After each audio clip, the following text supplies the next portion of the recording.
Tech with Cornelius. Today, what we're gonna do, we're gonna replace AC jack, keyboard, and we're gonna replace a trackpad for Apple Macbook Pro A1425. So I'm gonna replace the keyboard and the AC jack and trackpad for this MacBook Pro. This MacBook Pro is 2012, 23. So just the proof that, so I use this keyboard to log in just because this keyboard is not functional, and I'm using this mouse because the trackpad is not functional. So just to prove, so you see we hit QWER, doesn't work, it works. Enter QWER. So you see, so there's no letters for when I use the one button.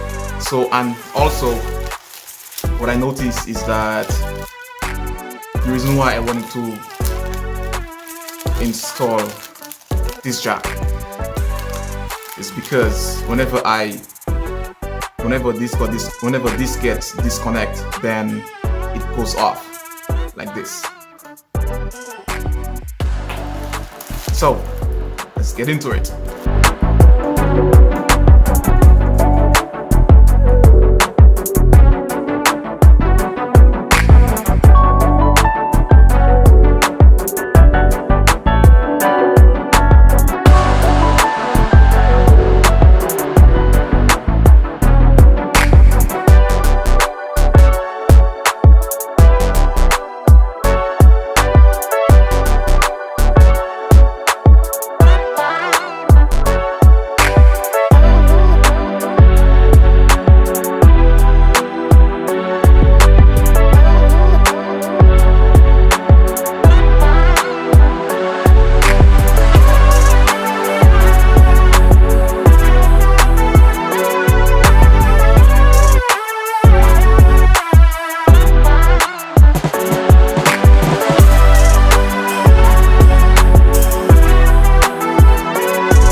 So it says no trackpad found. So obviously I probably did something wrong in the installation, or I didn't fit something properly. So if you notice anything that I missed, let me know in the comments, and I can go back and I can try it and to do better. Thanks for watching. Don't forget to like and subscribe, and also stay safe and stay healthy.